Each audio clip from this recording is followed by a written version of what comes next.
Okay friends, તો આપણે અત્યારે મળી રહ્યા છીએ ક્વેશ્ચન આન્સર માટે યુનિટ 2ના પ્રોસ 1 માટે, બરાબર. રીડ 1 માટે એના ક્વેશ્ચન આન્સર આપણે કરશું.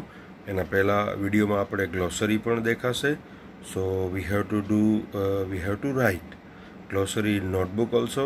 હોપ કે તમે લખી લીધી હશે. આગળના વિડીયોમાં મેં નોટિસ આપી હતી, છતાં એની ડિસ્કસ અત્યારે કરશું. અને પેન્સિલથી અંડરલાઇન કરેલા જે અઘરા શબ્દો છે આખા પાઠમાં, એ પણ તમે લખી લીધા હશે. અને ન માત્ર લખજો પણ એને યાદ કરજો, જેથી આપણે બહુ જ સારી રીતે તમારી જે ડિક્શનરી જે છે ને, જે ઘણી વખત તમને બોલતા આવડી ગયું હશે પણ શબ્દો નહીં મળે ને એટલે નહીં બોલી શકો, તો આ ડિક્શનરી જે છે એ તમને બહુ જ સારી રીતે કામ આવશે.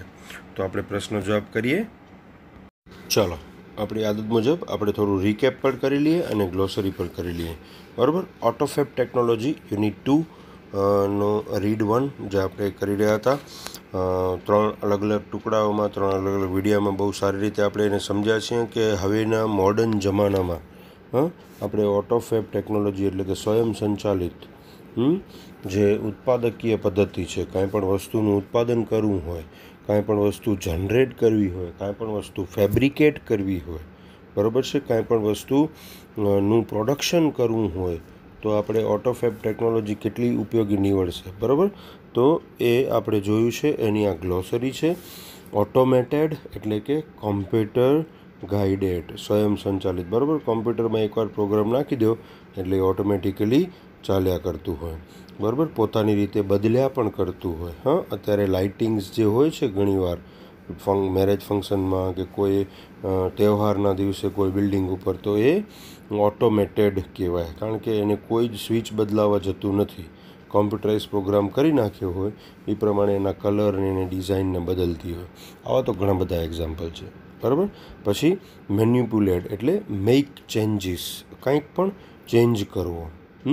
પછી પ્રોપર્ટીઝ એટલે કેરેક્ટરિસ્ટ, કોઈ પણ વસ્તુ ફિઝિકલ થિંગ હોય એને આપણે પ્રોપર્ટી કહી શકીએ. આપણું મકાન હોય તો જ પ્રોપર્ટી નહીં, આપણી ગાડી હોય કે આપણી કોઈ ટૂંકમાં ફિઝિકલ થિંગ્સ જેને ટચ કરી શકીએ, જોઈ શકીએ, ઉપાડી શકીએ, એ બધી જ વસ્તુઓ.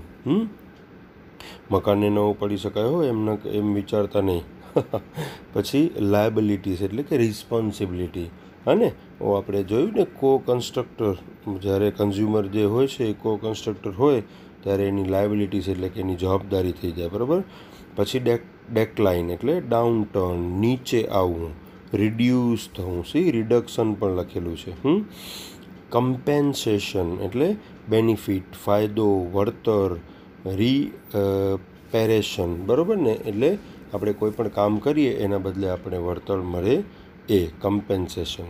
પછી બેંગ એટલે સડનલી. આવા શબ્દો ક્યાં આવ્યા છે? હવે હું આ વાંચું છું ને ત્યારે મને ત્રીજો પેરેગ્રાફ આખો જ દેખાય છે, કારણ કે ત્રીજા પેરેગ્રાફનો સૌથી છેલ્લો શબ્દ છે બેંગ, બરાબર ને. તો આ ઇમેજિનેશન હોવું જોઈએ તો આખો પાઠ યાદ આવી જાય, બરાબર. હું તો ઘણા બધા સ્ટાન્ડર્ડમાં ભણાવું છું, છતાંય પણ જો બેંગ વર્ડ જોયો તો આખો ત્રીજો પેરેગ્રાફ મને યાદ આવી ગયો આખો.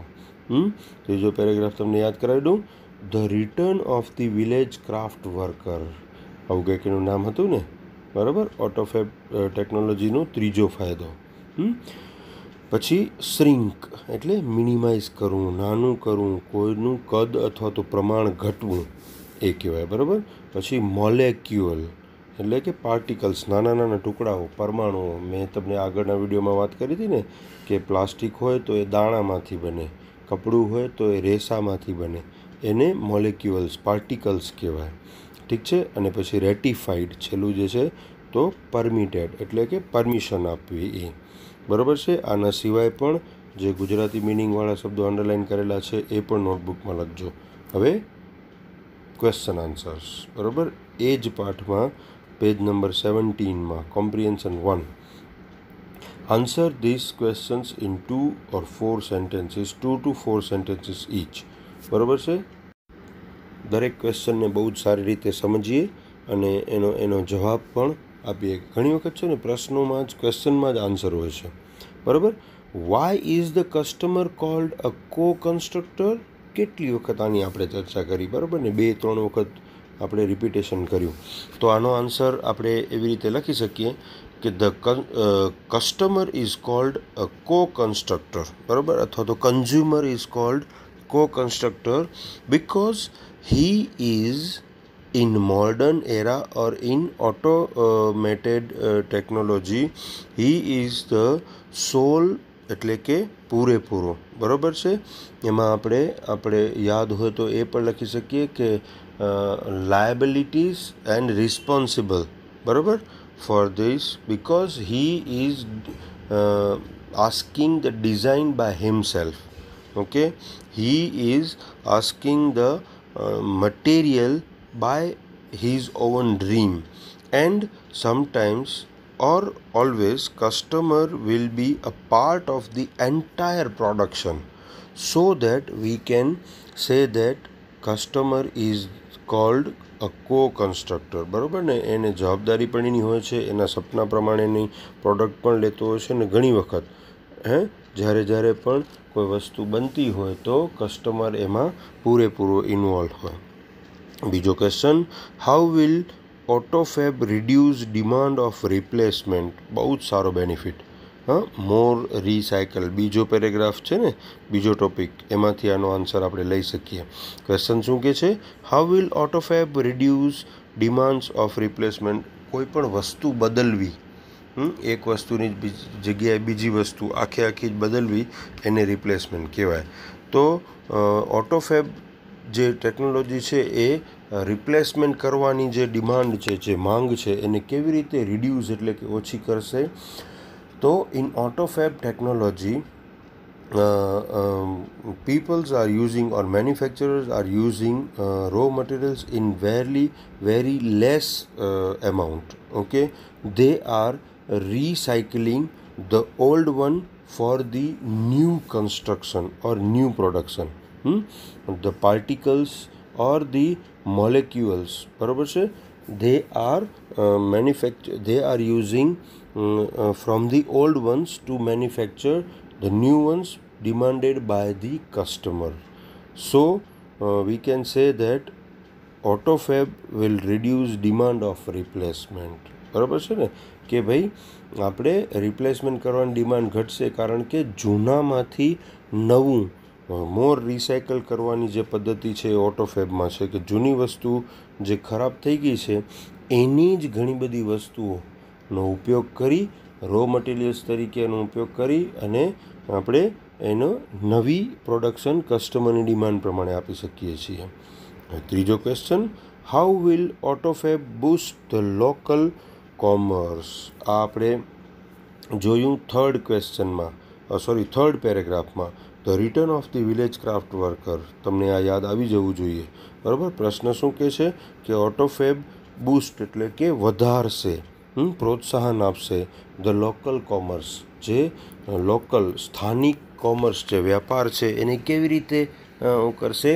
કે ઇન ધીસ વર્લ્ડ નાવ, આપણે પેલો શું શબ્દ વાપરેલો હતો કે ભાઈ માસ પ્રોડક્શન, મોટી ફેક્ટરીઝમાં, સેન્ટ્રલાઇઝ ફેક્ટરીઝમાં માસ પ્રોડક્શન થાય છે.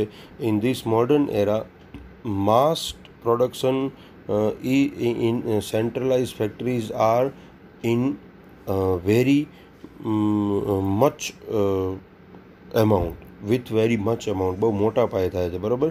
But in AutoFab technology customer will demand for his or her choice. So at local level the small scale workers or small scale industries will produced by customers demand. Okay, then they will care of the demand also and the product materials also, the quality of the products also. So for this the local village craft worker will have the business also, and they will earn something more, and they will satisfy the demand of the customers, and they will provide the services to the customers. So we can say that AutoFab boost the local commerce, સ્થાનિક વ્યવસાયને બરાબર છે. Local કારીગરોને, નાના નાના મેન્યુફેક્ચરર્સને ખૂબ મદદરૂપ થશે, બૂસ્ટ થશે. મોટી મોટી ફેક્ટરીઝમાં તો જે પ્રોડક્શન થાય એ કન્ઝ્યુમરને, કસ્ટમરને વાપરવું પડે, પણ પોતાની ડિમાન્ડ પ્રમાણે જો બાજુની જ ફેક્ટરીમાં બનતી હોય ટેબલ, બાજુના જ બેન્સામાં બનતી હોય તો આપણે કોઈ કંપનીના બ્રાન્ડેડ શોરૂમમાં લેવા નહીં જઈએ, બરાબર ને. પાછું સસ્તા પ્રમાણમાં, અને પાછું બાજુમાં જ કારીગર બેઠો હોય તો કાંઈ પણ ખરાબી થાય થોડા સમય પછી તો એનું ગળું પકડી શકાય, એની જવાબદારી હોય, એ આપણને રિપેર પણ કરી આપે છે ને. Okay, 4th one, AutoFab will be a boon to environment. Give your argument for the statement. બહુ સરસ ક્વેશ્ચન છે. બૂન એટલે અહીંયા બૂનનો આપણે શું અર્થ કરશું ખબર છે? આશીર્વાદ આપવું, બ્લેસિંગ્સ આપવા. તો ક્વેશ્ચન શું કહે છે કે AutoFab will be a boon to environment. Environment માટે AutoFab છે એ આશીર્વાદરૂપ થશે.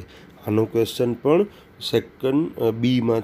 સેકન્ડમાંથી મોર રિસાયકલિંગમાંથી મળશે. Give your argument for the statement. આ સ્ટેટમેન્ટ જે આપેલું છે એમાં તમારી આર્ગ્યુમેન્ટ એટલે દલીલ નહીં, પણ તમારો મત રજૂ કરો. અહીંયા સીધું ટ્રાન્સલેટ ક્યારેક કરીએ ને ત્યારે એ વાક્યની જે મીઠાશ છે ને એ મરી જતી હોય છે. તો આપણા મંતવ્ય રજૂ કરવાના છે. તો in future AutoFab technology will be boost in the market. Then in AutoFab technology we all are knowing that more recycling will be boost in a bigger manner. બરાબર, મોર રિસાયકલિંગ જે છે એ બહુ સારા મોટા પ્રમાણમાં થશે. Small scale manufacturers will use the old product four the new production. બરાબર, જૂની જે પ્રોડક્ટ જે છે એને નવી પ્રોડક્ટ માટે યુઝ કરશે. So that for the new production natural resources will be use for some manners. બહુ ઓછા માયનેમાં, બરાબર, for small amount, some amounts. Okay, so that we can say that and we can શું કહેવાય, save environment. Okay, so we can say that in AutoFab technology and will be boon for the environment. Okay, એને આશીર્વાદરૂપ થશે, કારણ કે મોર recycle, જૂનામાંથી જ નવું બનશે. એટલે જે નવા પ્રોડક્શન માટે રો મટીરિયલ્સ જે આપણે નેચરલ થિંગ્સ યુઝ કરીને બનાવતા હોઈએ છીએ, મેં તમને સમજાવતી વખતે ખબર છે લાકડાનું ઉદાહરણ આપ્યું હતું, વુડનું. જૂની ટેબલ કે જૂની ખુરશીમાંથી નવી ટેબલ કે નવી ખુરશી બનાવશું તો જે કુદરતમાં રહેલું લાકડું એટલે કે વૃક્ષ જે છે, ટ્રીઝ જે છે, એને આપણે ઓછા પ્રમાણમાં કટ કરવા પડશે અને એન્વાયરમેન્ટ આપણે બચાવી શકશું. એટલે AutoFabમાં મોર રિસાયકલિંગ પદ્ધતિ જે છે એ, અથવા તો રિસાયકલિંગ પદ્ધતિ છે એ વિલ બી બૂમ ટુ ધી એન્વાયરમેન્ટ. બરાબર, તો આપણે આ લખી શકીએ. હવે 5th one, last one, what will be the effect of AutoFab on health and age of people. ચોથો, ન્યૂ મેડિકલ ટ્રીટમેન્ટ. તમને ઇમેજિન થઈ જવું જોઈએ કે આ શેમાં છે, બરાબર છે. તો 4th જે આપણો બેનિફિટ હતો કે ન્યૂ મેડિકલ ટ્રીટમેન્ટ્સ, એમાં સીધો જ આનો આન્સર આવી શકે કે ભાઈ ઇન AutoFab ટેકનોલોજી, બરાબર, will be shrink to nano structure level. બરાબર ને, નાના પાયે એ શ્રિંક થઈ જશે, બદલાઈ જશે. તો હવે શું થશે કે ન્યૂ મેડિકલ ઇન્સ્ટ્રુમેન્ટ જ્યારે પ્રોડક્શન કરવા માટે, મેન્યુફેક્ચર કરવા માટે બહુ જ મોટા પાયે નાના પાર્ટિકલ્સ જે છે, જે મોલેક્યુલ્સ છે, પરમાણુઓ જે છે એ વપરાશે. અને એના કારણે એવું પોસિબલ થશે કે ભાઈ ફરીથી એકવાર જે બધી પેશીઓ, ટિશ્યુઝ જે છે એ આપણે રિવર્સલ કરી શકશું, બહુ સારી રીતે મેન્યુફેક્ચર કરી શકશું. તો આનું આન્સર આપણે એવી રીતે આપી શકીએ કે soon the scale of AutoFab will come down to nano structure level, then the size of newly manufactured instrument will be very small. It will be possible to reconstruct permitted tissues and even reversal of matured tissues decade will be done. આપણે જોયું હતું ને કે જે tissues જે છે, જે માંસપેશીઓ છે કે પેશિકાઓ છે શરીરમાં, આપણે જે જીવન બહુ જરૂરી વસ્તુઓ છે એને ફરીથી બનાવી શકાશે, રિકન્સ્ટ્રક્ટ કરી શકાશે. ડેડ બોડીઝમાંથી ઘણીવાર આપણે જે આઈઝ જે છે અથવા તો ઘણી વખત આપણે બીજા જે પાર્ટ્સ જે છે એ ખબર છે લેતા હોઈએ છીએ. હવે આ ઓટોફેપ પદ્ધતિથી તમને ખબર છે હાર્ટ પણ, હ્યુમન હાર્ટ અને હ્યુમન બ્રેઇન પણ હવે ટ્રાન્સપ્લાન્ટ અથવા તો રીપ્લાન્ટ થશે. તો ઓટોફેબ ટેકનોલોજીને કારણે ટિશ્યુઝ પણ જે માંસપેશીઓ, જે પેશિકાઓ જે છે એને પણ આપણે નવું કન્સ્ટ્રક્ટ કરી શકશું. In this way the expansion of human life span will continue. વૃદ્ધ લોકો પણ છે એને પણ, જેની હેલ્થ પણ સારી રહેશે અને જે લોકો છે એનું જે ડ્યુરેશન ઓફ ધી લાઈફ જે છે એ પણ સારી થશે. With this advancement the health of old people will improve. People will get an opportunity to gain the ability to painlessly redesign their bodies. હવે બહુ દુઃખ નહીં થાય, પેઇનલેસલી, બરાબર છે, એવી બોડી, એવું જે માનવ શરીર જે છે આપણે બહુ સારી રીતે કરી શકશું. કે આ ટેક્સ્ટ બુકનું 4th છે એમાંથી આપણે આનો આન્સર મળ્યો છે. તો આ 5 પ્રશ્નો પૂરા કર્યા છે અને અહીંયા આપણે ઓટોફેબ ટેકનોલોજી પૂરું કર્યું છે. નવા વિડીયોમાં રીડ 2 જે બહુ જ સરસ મજાનો પાઠ છે એ આપણે જોશું. ઓકે, જોયું ને મિત્રો? તો આપણે રીડ 2નું જે યુનિટ 2નું રીડ 1 જે છે એ પૂરું કર્યું છે. નેક્સ્ટ વિડીયોમાં રીડ 2 બહુ જ સરસ મજાનો પાઠ છે એ પણ કરવા જઈશું અને પછી રીડ 1 અને 2ના જે વધારાના પ્રશ્નો છે એક સાથે એ પણ થોડા લઈશું. બરાબર છે? તો મળીએ છીએ નેક્સ્ટ વિડીયોમાં. Thank you.